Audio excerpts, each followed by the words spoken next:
I always like to ask my guests, since it's our first time meeting, if you have any questions No for questions. me, for what we do, or anything like that.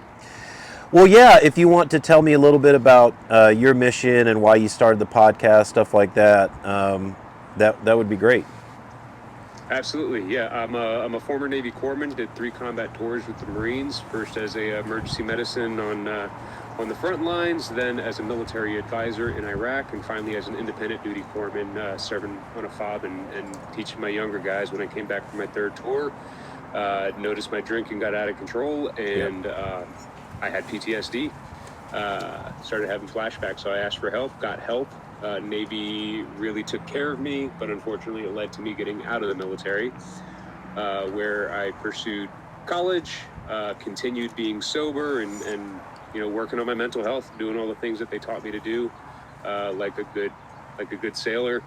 Uh, as I was working on my master's, just before the pandemic struck, I had my third near suicide attempt.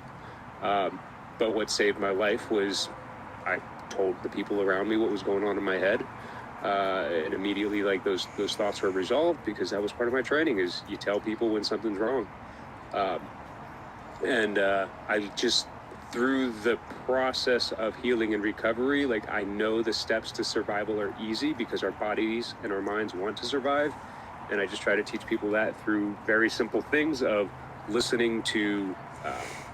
Listening to smart, intelligent people talk about helpful things, getting our bodies moving for at least 20 minutes a day, and then reaching out and building a community yourself. Wow, that's Yeah. that's an incredible story. I can relate to a lot of that. So then you started the podcast, and how did that all get started?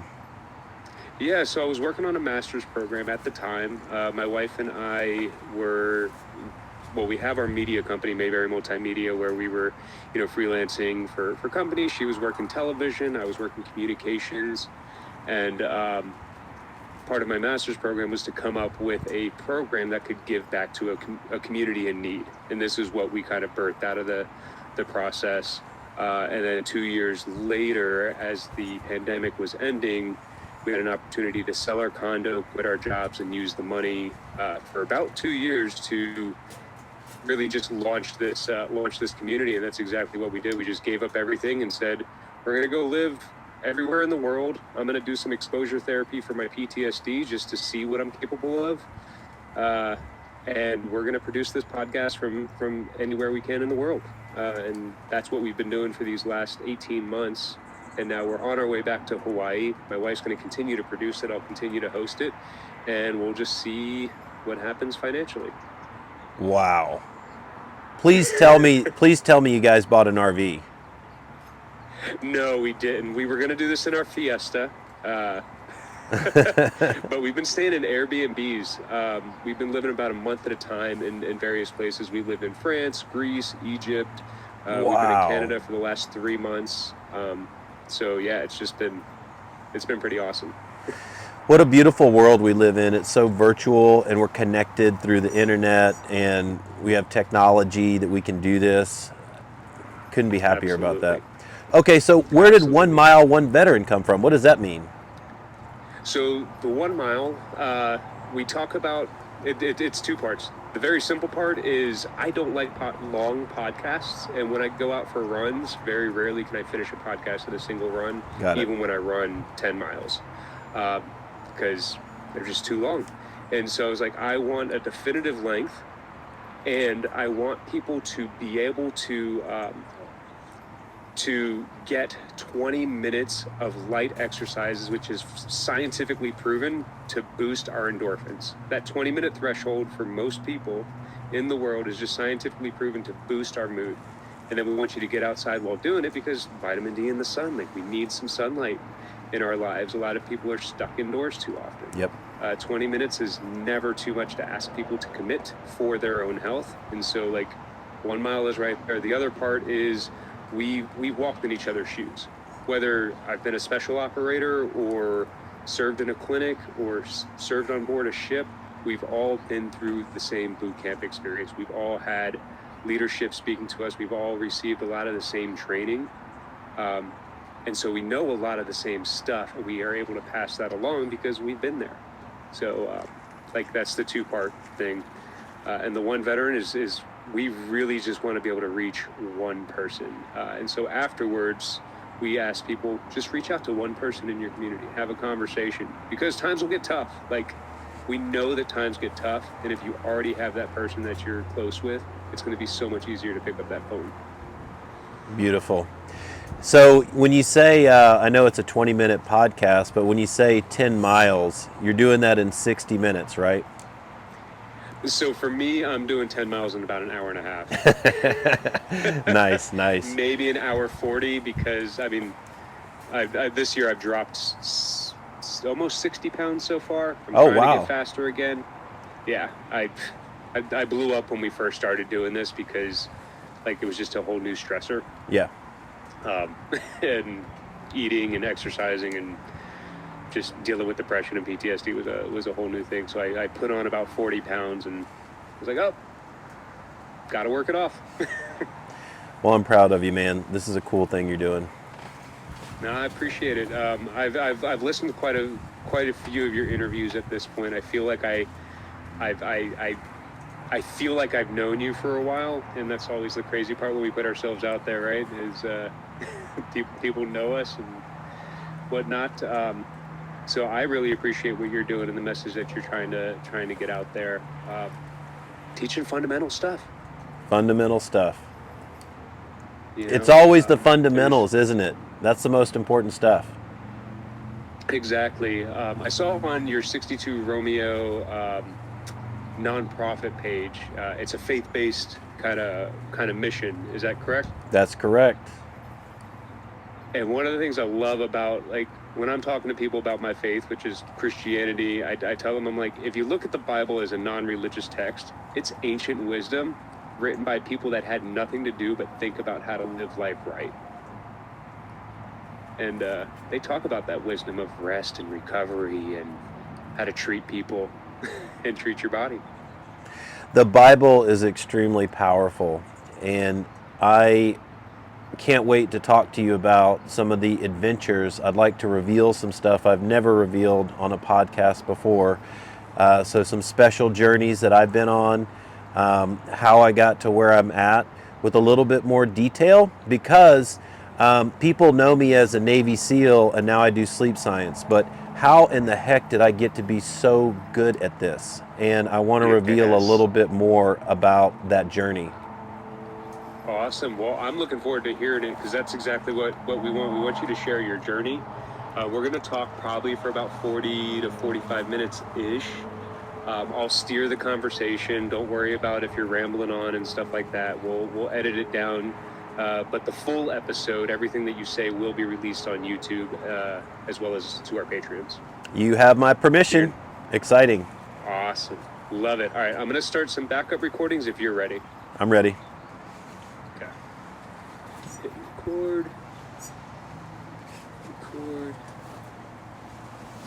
And then, Leanne, are you ready?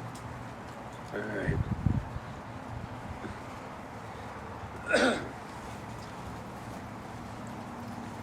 Thank you for joining us today on the 1 Mile, 1 Veteran podcast, where we learn to focus on the fundamentals to improve our mind and body.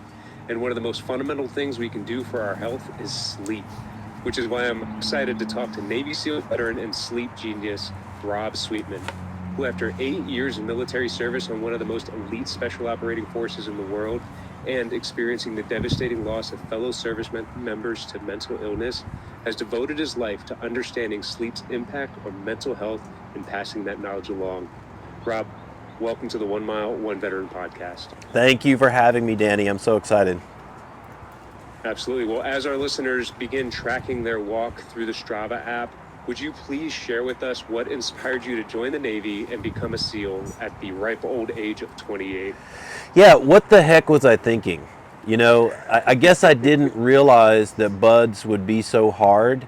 I guess I thought it would be pretty easy. The only thing I had to go on was that video on YouTube, Class 224. Anybody can Google it. And I looked at the video and I'm thinking, that doesn't look so hard. I mean, sure, he's yelling at him, but my folks yelled at me louder than that. Like, sure, he's out there working out. I was a wrestler. I've worked out a lot harder than that. What I didn't realize, and this is how stupid I am, I did not realize that we were going to have to stay awake the whole time. It didn't really hit me until I just finished playing poker with my brother the night before at his house in Pacific Beach, and I'm in Bud's, and Hell Week is starting the next night. And I show up, and they're like, yeah, we're going to lock you down, and you're going to get no sleep this whole week. I mean, you would think that I would talk to somebody about this along the way and figure it out, but that's how much of a knuckle dragger I am. And you have to be a little bit dense, I think, to go through this training. Maybe dense isn't the right word, but extremely resilient, right? You can't worry about things too much. I say that because dense probably isn't the right word. We have 75% college graduate rate for SEALs coming through, both officers and enlisted, and really, really intelligent, talented people, but you got to have some grit. So I gritted it out. I made it through Hell Week, 5.5 days straight of no sleep. You start on Sunday, and the Secretary of the Navy, Ray Mabus at the time, secured us on Friday. And he was late, and we were pissed off. We were like, why is he late? But he has more important things to do. So why did I join the SEAL teams at 28? Well, I guess you can say because that was the cutoff, right? They don't allow you to have a SEAL contract after 28, not without a waiver. And I had considered joining the military. My brother was a Marine, and I guess I just was more focused on myself at the time. I wanted to make money. I had a successful insurance brokerage, but all that started to fall apart when my business partner, my cousin, was killed viciously in this car accident.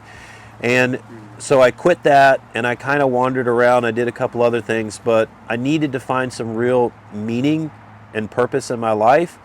And I guess I started thinking about it, and eventually found my way into the Navy recruiting office and said, you know what?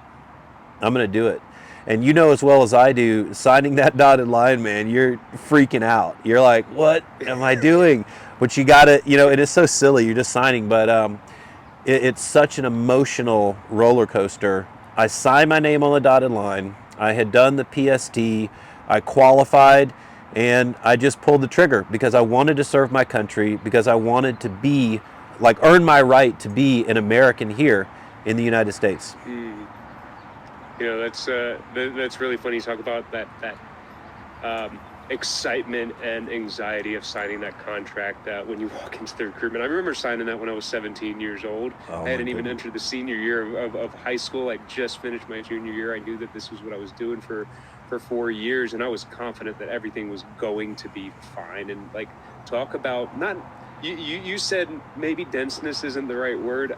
I think it's the arrogance of ignorance. When we don't know what to expect, we're certain we can accomplish anything. And, it's in those moments when I look at guys like yourself, the special operators that have put yourselves through such rigorous training and pushed beyond limits that people perceive are impossible. That's when it's not that you've developed the resilience, that's when you've proved your resilience. And so thank you for committing to doing that at an age when a lot of people are halfway through their military career, or even looking to get out, and you come in as one of these junior guys taking orders from somebody 6 years your junior. How was your time in service? Do you feel like you earned your stripes and that coveted title that you were looking for as citizen? I did, but as you pointed out, having 18-year-olds bark down commands at you is a little frustrating.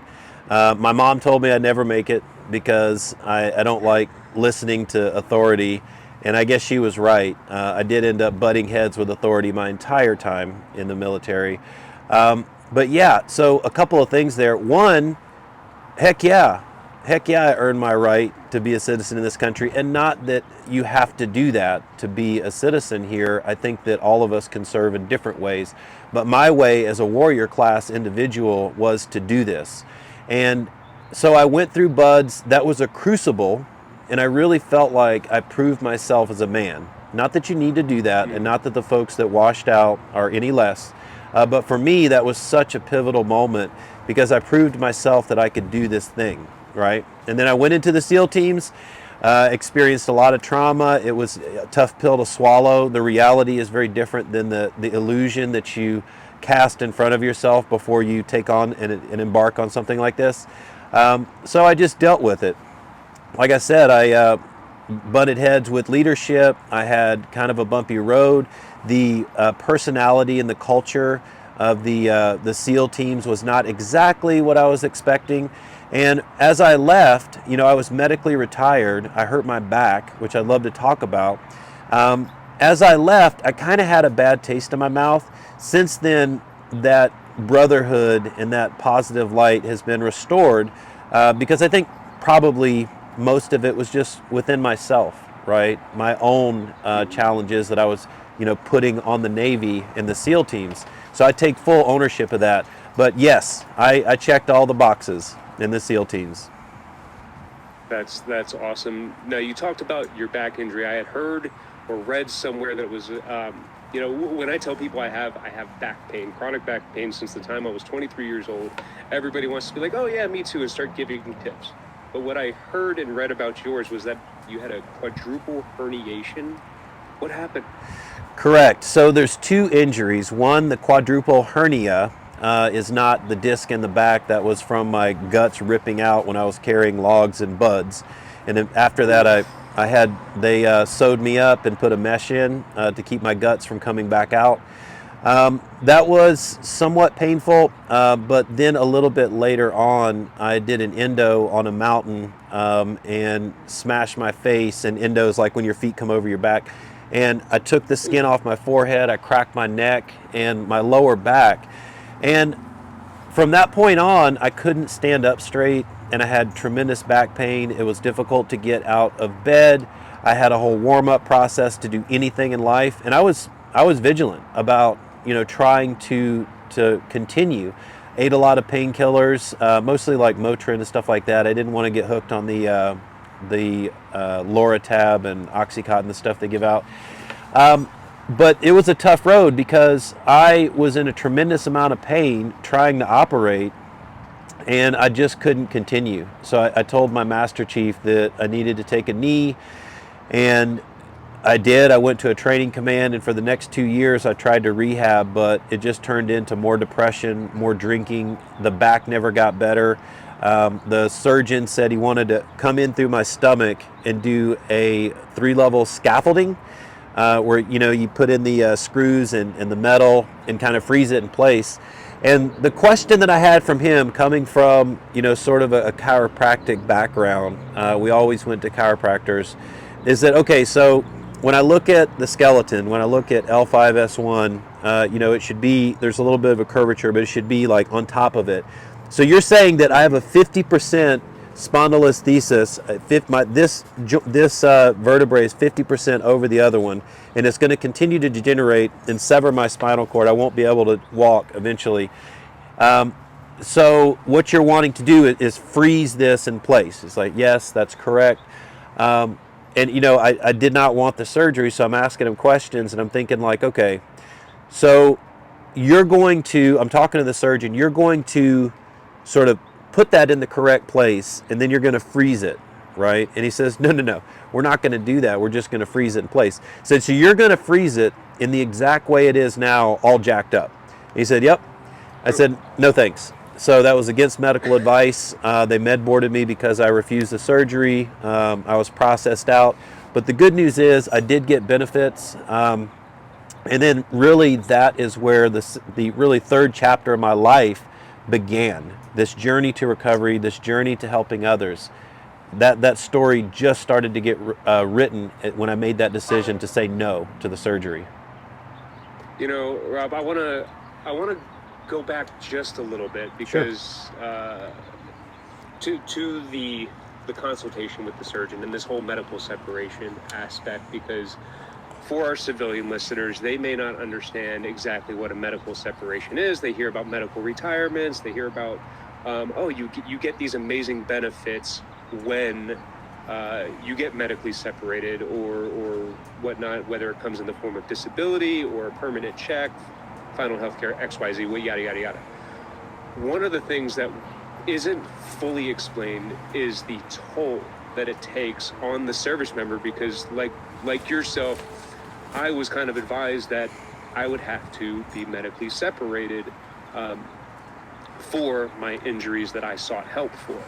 I could have gritted through, and who knows what would have happened to my life. It probably would have ended up worse in the long run if I would have taken the advice of some of the leadership.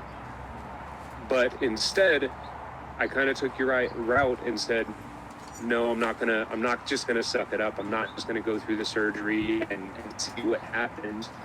I am going to take a more holistic approach, which led to me losing a career that I loved, a mission that I loved, a purpose that I loved, and also a community. Because, you know, our fellow war fighters, they have an idea of somebody that's being medically discharged as potentially a malingerer. So how was that toll for you as you were going through this medical process? Well, there was a lot of shame, right? There's a lot of exclusion, meaning guys that I used to run with, they wouldn't answer my text or my calls. I was no longer a pipe-hitting frogman SEAL running with the platoon. And once you're out, you're a burden, right? And so I'm not included on any of the text messages anymore. I'm depressed. I don't know that if I have any value as a man anymore. I can't operate in the SEAL teams, and I may not even be able to lift my children as I grow older. And the surgeon said, you're never going to run again. Definitely not jiu-jitsu, which is one of my passions. And so I was faced with some really, really tough decisions. And amidst, feeling exiled, feeling like my career and potentially my life are just over. Like I didn't know how to value myself when everything that is important to this job was taken away. You know what I mean? Mm-hmm. So there's a lot of mental battles there, and that's not even getting into the VA and the DoD process. It is such a nightmare. When I say 2 years, it literally took 2 years. I'm in the doctor every week. I got multiple doctors. They're not talking to each other. I'm managing paperwork. I'm trying to manage, like, how do I process this stuff correctly so I don't get screwed? And the truth is, most people do, right? But some people are vigilant enough to get the paperwork right, and everything turns out okay. And my situation did turn out okay. It was a battle. It was a battle to get my disabling condition rated at a point where I could, and there's lawyers involved, right? To a point where I can break the threshold of a medical separation, which means like, you're no good, see you later, versus you're no good, we're going to give you some benefits. I think that threshold was like 30% disability, 30 or 40. So I was able to break that threshold. I was able to secure medical care for my situation, and that was just a blessing. So how did you go about navigating the transition back into civilian life? You said you brought in some lawyers to help with like the VA medical side, but how did you start also navigating the mental side to move forward in life after your time as a frogman? Yeah, through alcohol. Alcohol was my go-to, and when you and your wife are drinking a bottle of wine, watching Netflix, it seems like it's okay to just justify that and rationalize it. But any level of alcohol is really poison, and when you drink it consistently in larger volumes, it is a real problem, and there is no positive outcome to this. If you watch Andrew Huberman, he talks about alcohol being a poison. It truly, truly is.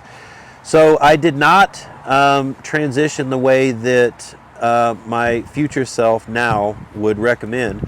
But I did transition, and I did have a plan, and I did try to hit some of my wickets, right? Like, so I went to the Honor Foundation, which is a transition program. I was accepted into the MBA program at University of California. I finished my master's. I did all the stuff that I thought I was supposed to be doing, and I'm paying the mortgage, but deep down inside, I was dying. And I really had to do some shadow work because I'd come to hate the person that I was, truly. And I know that impacted my family, but I had good intentions. But when you don't love yourself, and it's hard to admit that, you probably don't even realize it, right?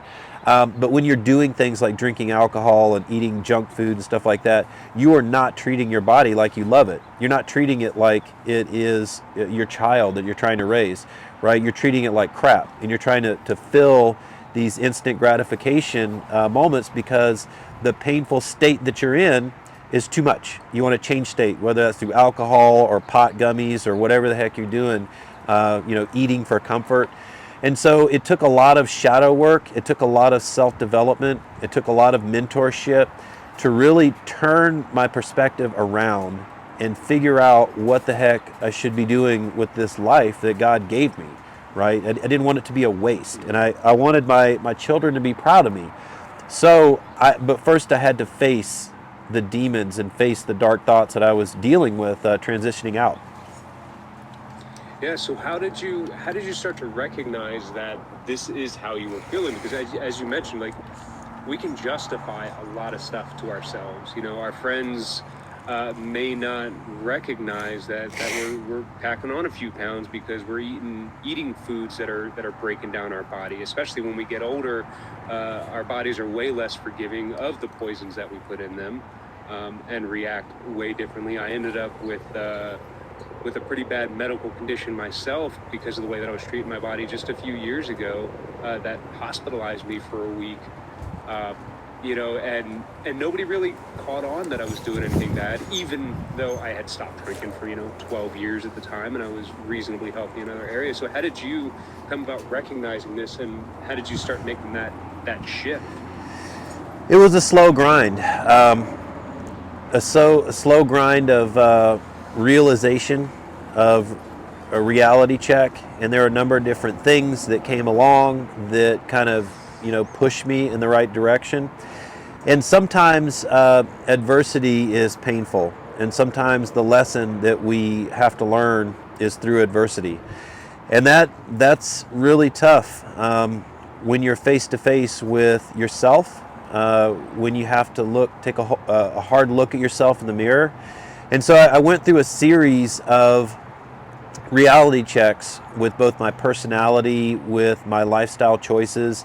And all of this was at the same time while trying to figure out a way to heal myself and to make myself whole emotionally and physically from the Navy. So this was a 5-year process. In terms of my back, I did stem cells in Mexico. I did acupuncture. I did acupressure. I tried yoga. I did stretching and calisthenics. I did chiropractic. I did everything that you can imagine, meditation, all things, transcranial, direct current stimulation, anything that you can imagine.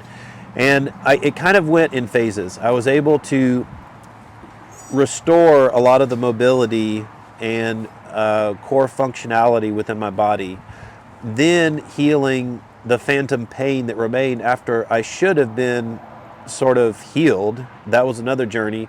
And then understanding my ego's control, this negative narrative that it had cast on my life that was totally wrong.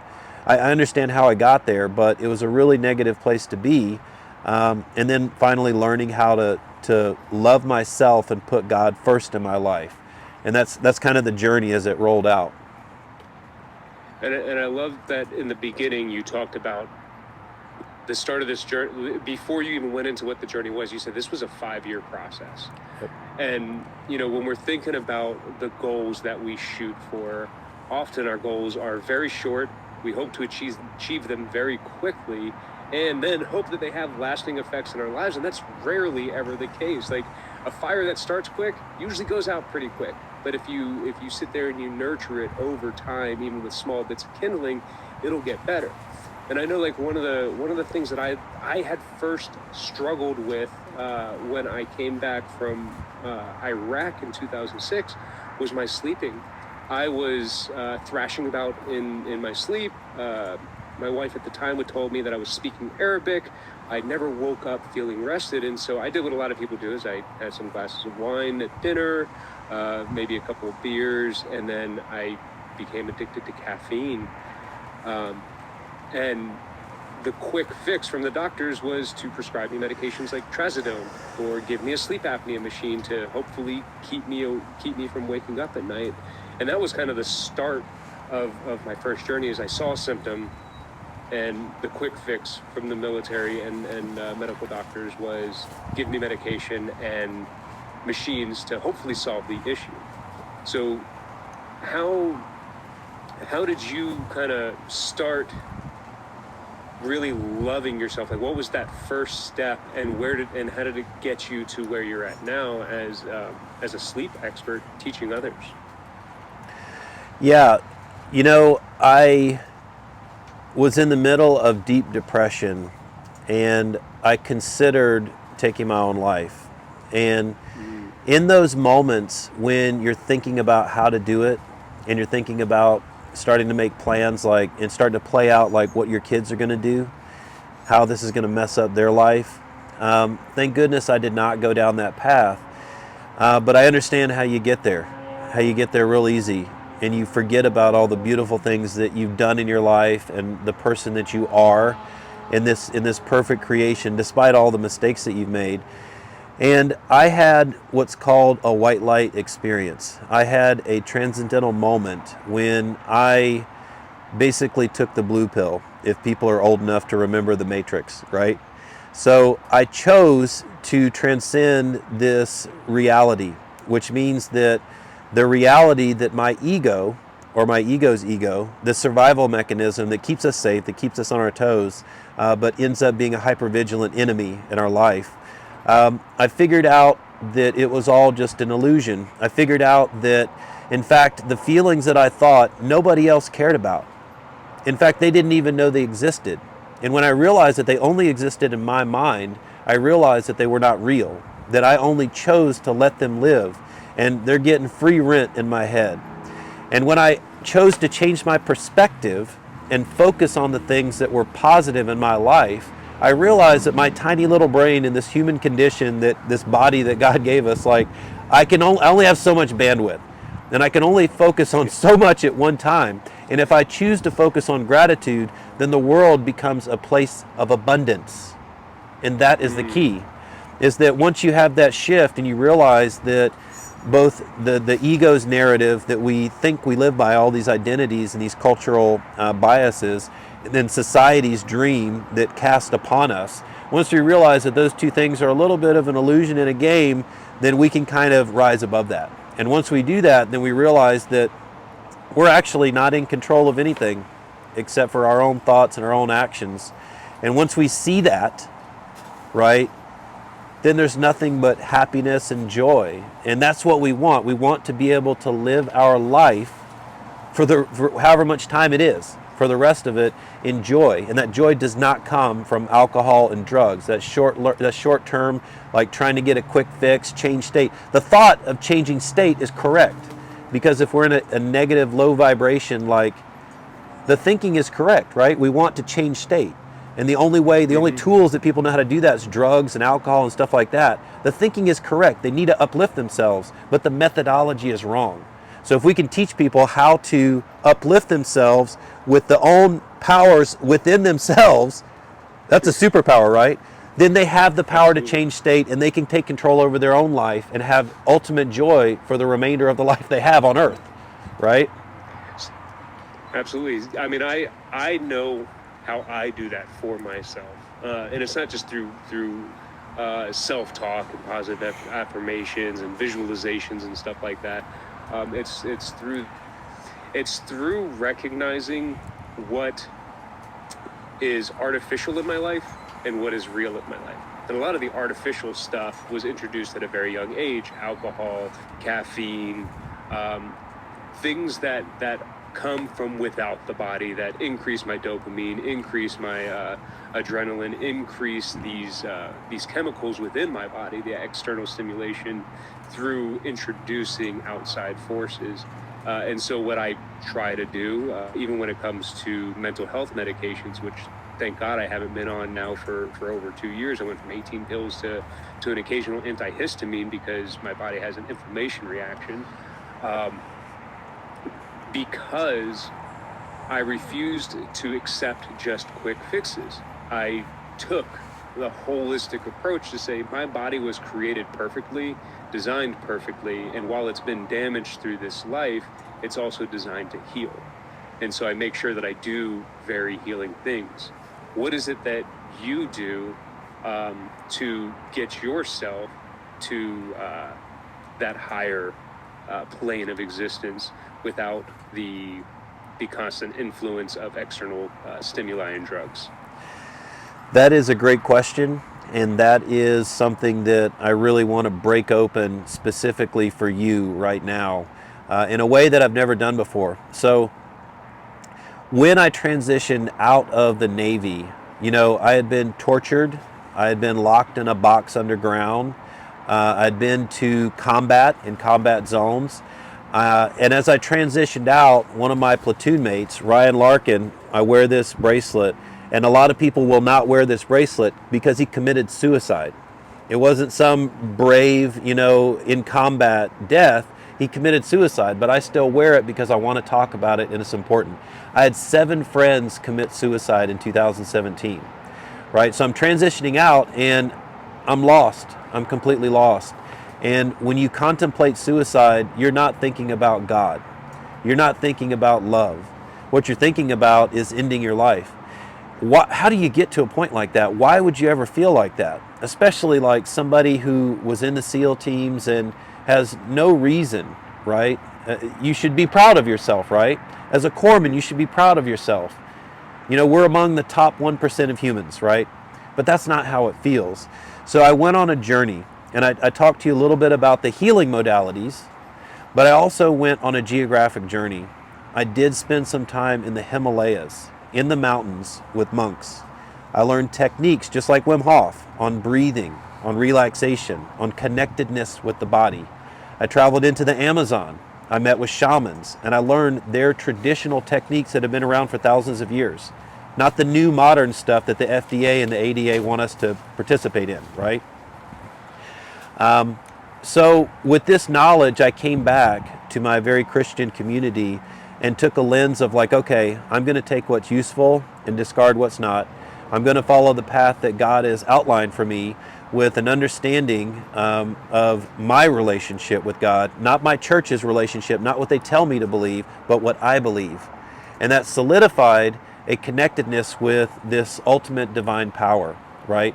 So some of the techniques that I use, prayer is very helpful, but some of the more physical techniques that I use, I actually have transferred that into the 62 Romeo program that I teach and the Sleep Genius program that I teach. But I do this stuff every single day. I'm not somebody that talks about it, right? I actually do it. And that's what makes me different than a lot of people. So each morning when I wake up, generally I'll make some matcha or some type of a tea, and I'll sit in silence, right? It's very important that we're able to spend a few minutes with ourselves. So what does that mean? That means we are not letting our mind wander into the future. They call the future anxiety, right? Worried about what I have to do today. What's my list of stuff? I'm also not worried about the past, right? The past can be trauma, right? The past can be happy, it can be sad, there can be a lot of things, but these memories are things. These memories create the construct of how we think that we're going to predict the future. Without those memories, we don't have anything to forecast the future, right? But those memories can be our worst enemy, especially when they're traumas that become recurring. That's PTSD. So we have to let go of the past because it does not exist. It only exists in our mind. We have to let go of the future because it has not occurred. The only thing that we have is right now in the present. So I sit with myself for a minimum of 2 minutes. Truthfully, it's normally more than 20 minutes, but sometimes more than an hour. But for the person that's listening that wants to get started, 2 minutes is fine. I will typically try to let go of those thoughts. It's very difficult, right? Because our thoughts take hold of everything. And I try to be present. So how are we present? Well, we start with thoughts of gratitude and then we just let go. And when we think of the present, there are only a few things, right? We have our five senses and our brain, and like we're sensing the temperature, we're sensing the sounds in our environment, we're sensing our body. As the famous Bill Filter would say, we do an internal selfie, right? So, how does our body feel? Do we have pain? Do we have discomfort? I like to sit cross-legged style on the floor, and then I start breathing. And I have a lot of breathing techniques. A lot of people follow me on Insight Timer. I like to do the Navy SEAL box breathing technique, but I have spun the box breathing 100 ways till Sunday, so you can go on there and find me and try them. They're all free. So I tend to do some box breathing. Sometimes I'll do some Wim Hof Tumo breathing. These things are all derived from the mountains in the Himalayas in India, Tibet, and that whole region. These are ancient techniques, and you'd be surprised because you can have a physiological response, including like an increased, blood flow to the brain, increased cognition, but also a relaxing effect, right? We can go up and down in oscillations through the box breathing, and we can really set ourselves on the right foot. And then after that, I think it's okay to go into meditation. I believe Jesus meditated. I think that meditation is okay. A lot of people, in the church are going to be like, meditation, that's paganism or whatever. That's not true. Okay? Meditation is all about connecting with yourself. There's nothing wrong with it. And when you can do this, you can reach heightened states. Well, isn't that what we were just talking about? We want the ability to change state. Now, a scientist might, describe that as your autonomic nervous system and changing your neurological state, right? You can absolutely do that, right? But pragmatically, right, we want to feel good. And when we feel good, we have escaped the state, and we want to change state. We want to feel better. We want to be uplifted. Well, you can do that. You can do that, like the endorphins that you talked about through exercise. So after that, I tend to go on a short run. I don't bring any headphones. I just remain present, right? Sometimes they talk about walking meditation. I guess you could call my running meditation, right?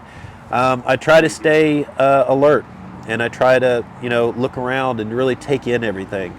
I don't push myself too hard. I only do nasal breathing while I run. I'm a little stuffy today, but normally I only do nasal breathing, just like James Nestor taught us in the book Breathe. It has a profound effect on the relaxation of the heart during extreme exercise. Then I will take Gus, who's laying right here next to me, my golden retriever. I'll ride my skateboard and let him cut loose like a sled dog. He runs me around. And then I go about my day. And when I approach the day that way, I really am firing on all 8 cylinders. I feel like 100%. And, every day is a challenge, right? But when we approach the day with a little bit of self-care to start with, everything turns out the way that it should be. You touched on so much there, Rob, from your travels, where you learned, the masters that you studied on. One of the things that I absolutely love, and we kind of talked about it pre-show, is ancient knowledge. The people that lived back there, they're not primitive people. They're people that had time to sit there and think about these things and really discover the connections between our body and our environment and our mind, and how to survive in such hostile terrains and still have the drive to go forward. Now, I myself, I have a brain that's slightly broken because it drives me towards depression and suicidal ideations. It's nearly taken my life 3 different times along the way. The first time was because I was severely sleep deprived, new in the Navy, and I suffered the loss of a girlfriend. Didn't know how to cope other than party with my friends, stay up on caffeine, and then go to work and try to stay awake on an 8-hour watch from midnight to 8 a.m., right? And that just was not good. And in a moment, I was saved. And then the next time was I found identity in the Navy. My identity was I am HM1. I'm preparing younger guys to fill the shoes that I had to fill in the battlefields of Iraq and Afghanistan, and hopefully they'll come home alive. And when that was taken away from me, my mind again broke.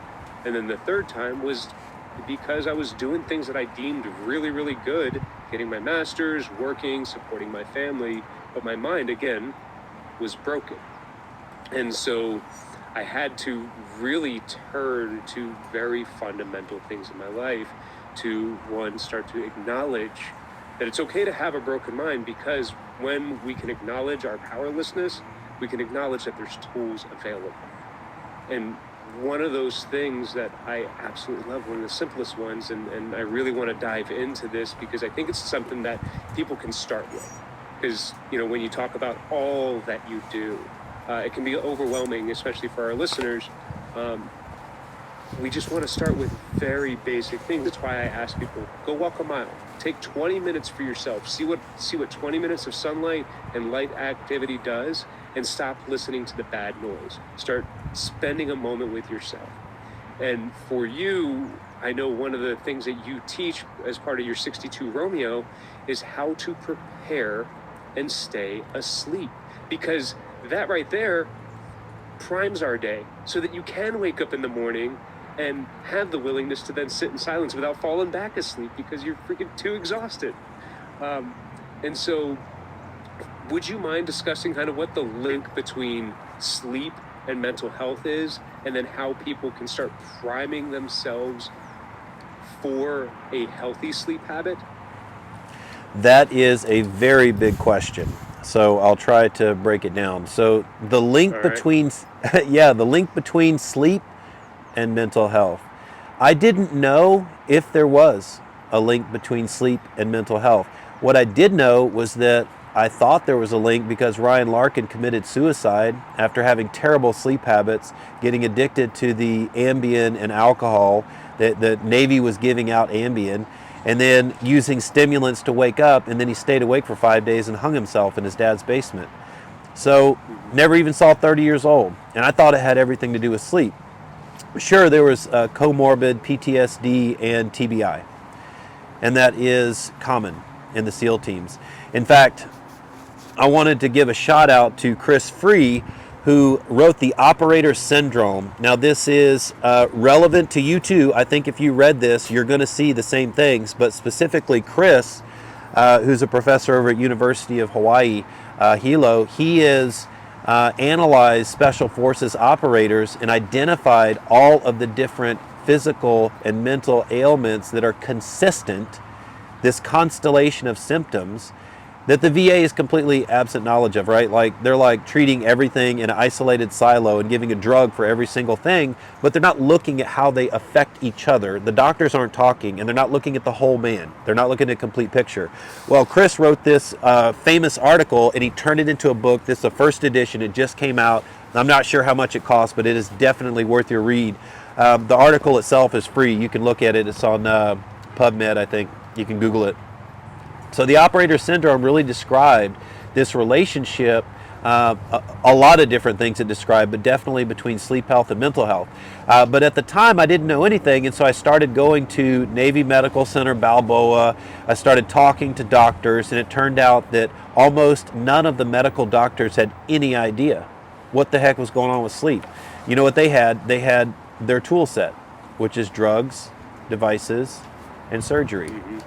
So when I talk to, when you ask the barber for a haircut, you should expect that he's going to recommend a haircut, right? When we look at tool sets, like I remember when I was in the teams, I had a Mark 48 belt-fed machine gun. That was my primary weapon. I had a SIG 226 on my side. That was my secondary. My tertiary was my Benchmade blade behind my neck, behind my back. I had actually, I transitioned that to a Winkler eventually. It's a much better knife, but these are my tools. And as a Navy SEAL, what do you think happens if you're on the other end of that tool set, right? That's what I like in the medical community too. It's not that there's anything wrong with what they're doing. Their tool set is geared towards drugs, devices, and surgery. If that's what you want, well, then go to the medical community, right? If you want a holistic approach, then you have to look elsewhere, right? So I found out through talking to these doctors and scientists that there's absolutely a relationship between sleep health and mental health. It's bidirectional. One can cause the other, right? But one of my best friends, Dr. Gaurav Mishra, he is an MD psychiatrist. I went through graduate school with him. The way that he would describe it is like, look, doesn't matter what pill he gives his patient, If the sleep doesn't get better, the symptoms won't get better. However, regardless of whether he gives them a placebo or not, if the sleep gets better, so do the symptoms. And so after 7 years in sleep, I can say that if we sleep deprive somebody, you will see one flavor of medical condition, the DSM-5, or they may be on the 6 now, diagnosable. So the solution to most mental health is actually getting better sleep, is allowing dream sleep to resolve traumas within the dream space. I get into lucid dreaming too. That's a whole nother podcast we need to do. Now, do drugs help get us over the hump? Yes. Do physical practices while we're awake help us? Yes, absolutely. And so the mental health, sleep health relationship is so strong that it absolutely, albeit a silent part, is absolutely a part of 62 Romeo. What we teach in 62 Romeo is, here are the behaviors that you take on to get the result that you want. The byproduct is mental health. The byproduct is sleep health, right? We talk about sleep health. We don't really talk about mental health, because what we don't want to do is stigmatize. We don't want to label. We don't want to make people feel uncomfortable. We're just going to teach you and train you, which is very different than therapy, right? If you have an active duty service member, they can't go in for mental health without getting scrutiny, right? But they can go in for training and education and make their life better. It's the same result, right? Except for most people actually don't want to go to therapy. I have gone to therapy, I accept that and all that, but it's much easier to take advice from somebody who's been there and done that, on training, on hardcore science, that I can do this stuff and I can get the result that I want, which is better sleep health, and a byproduct of that is better mental health. When we talk about training people, especially within sleep, I remember my time in the service. Our Thursday afternoon training was kind of our mandatory training that we had each week, where you come in, you sign a roster, or you go on Navy Knowledge Online, I don't know what it's called now, and you click through the presentation, and we have a lot of really good education from signs of suicide, suicidal ideations and warning signs to look out for our shipmates and fellow service members, all the way to how to handle our freaking financial checkbook and not live paycheck to paycheck when you're an E1, fresh in the Navy, drowning in debt. Like, we have a lot of really good training, and I know some of the stuff that's being built up around sleep training, a lot of people are going to YouTube, hitting Google and trying to figure out what's best. Unfortunately, when you're a first responder, when you're a military service member, or when you're a parent of a newborn or any child, your sleep schedule is going to be different from that of the average person that's quote unquote required to have 7 hours and fall into REM cycles and set their circadian rhythm. Could you explain a little bit about what these circadian rhythms are, how people in difficult situations like operators or new parents get enough sleep, and how important that REM is in terms of like giving their mind enough rest to begin their journey? Absolutely. I'm glad that you asked that question, because I just got off the phone with the National Sleep Foundation recently. And these big organizations, they mean well, right? But they have no idea what it's like to be a veteran or a first responder, right? And I'm trying to educate them, and sometimes it's like a brick wall, right? Because when you give broad recommendations that are supposed to blanket all of humanity, you miss out on the nuances of individual sex, right? So if we have a veteran or first responder and they have a shift work schedule, or they have an irregular schedule, how do you handle that? You can't go back to these silly recommendations like, hey, make sure and get 7 to 9 hours of sleep, make sure and get consistency. It's not that easy, right? So that's where I differentiate, because, and by the way, everything that I do, including the 62 Romeo stuff, I put everything out for free, right? To go through the 62 Romeo program costs money because we send equipment and we have staff. But all the general information is out there for free. I try to put it out all the time, but the problem is you have to go through the program and actually do it with the support of our community to establish the habits that you need for long-term results. So anyways, when we look at what do we need to do in terms of circadian rhythms, Well, first of all, circadian rhythms just means your daily rhythm, right? 24 hours, circa dia. We want to create some level of consistency within our schedule. Now, this is all general terms, right? We want to be able to build a sleep pattern that is the same every night. Now, what happens if we don't have the same opportunity to sleep every night? Well, then we get into polyphasic sleeping, where we can break things out into multiple phases of sleep. Now, look, what's better? Absolute sleep deprivation, like some of my firefighters are doing right now, or breaking into polyphasic sleeping, where we can have a healthier approach to sleep and actually get some recovery with the career choice that we made, right? And the answer is 80% is better than zero. A lot better, right? Because a lot of these folks are intentionally sleep depriving. By the way, 36 months is the average for firefighters retiring right now before they commit suicide or drug overdose. In fact, suicide just exceeded line of duty deaths. We are in the middle of battling this right now, right? And we all know about 22 veterans a day. First response is getting hit hard too, especially since COVID. So in terms of what do we do, right? The recommendations are that we are going to relax and have a wind down period before bed. No matter what time our bedtime is, we want to get into a habit where we have some psychological associations, positive associations with the bedroom. We want to have some, Pavlovian triggers if we can build those in. We want to have some routines, right? And so some of those are setting the stage for bed, meaning avoiding the blue light. We know that keeps us up. It reduces melatonin production. Making it a relaxing setting where you feel comfortable, avoiding fights with the wife or kids, like making the bedroom a sanctity, right? Like we like to call the bedroom the sleep dojo, right? This is a place where we get the majority of our healing in our life every single day. That's where it occurs. So when we approach it, we want to be able to downregulate. We want to be able to relax. So sometimes doing some light yoga, you put on your bedtime clothes, you have low dim lighting, you have a relaxing routine, you put up work, you put up these things that activate you, you turn off the TV, no electronics an hour before bed. You get into these practices. Maybe you want to do some of my box breathing on Insight Timer because it's free and Rob said it's a good idea. Maybe you want to practice some yoga on one of the free, YouTube channels. But you want to get into this relationship with yourself where you're letting go of the future, letting go of the past, letting go of all your problems, and you're spending some time with yourself. You have to do it. You can't just keep ignoring yourself, right? So once you have, remember I said just minimum of 2 minutes, spend some time with yourself.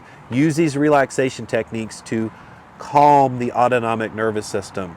We want to take most of us have a high anxiety state. We want to take that sympathetic to the environment, sympathetic nervous system state, downregulate into the parasympathetic nervous system state, right? That means that we're going to rest and digest.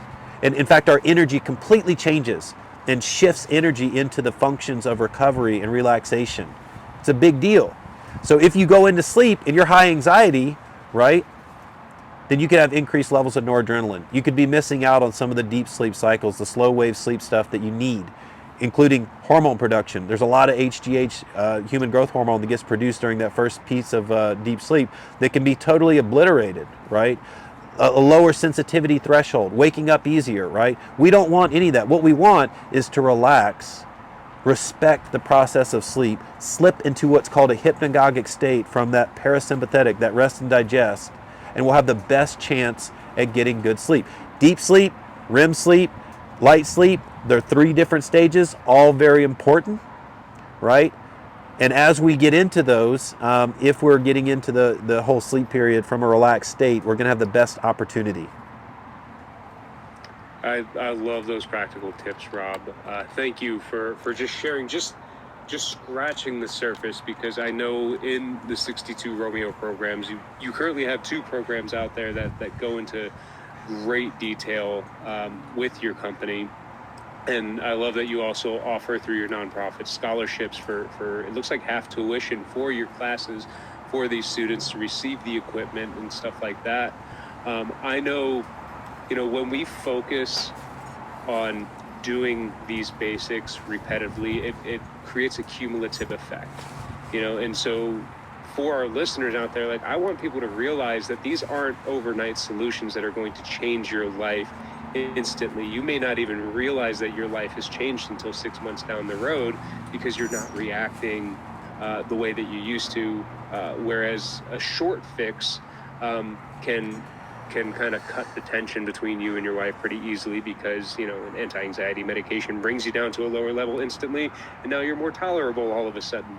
But these long-term effects, they start addressing the root causes and start adjusting our new normal, which our body wants to get to. And it can only get there through consistent small practices that we do every single day. Would you mind sharing a little bit more about the courses that you currently offer through 62 Romeo? Yeah, so the 62 Romeo program, it started as a thing with a bunch of combat vets back in 2021. It was just a pilot study. We wanted to see what works.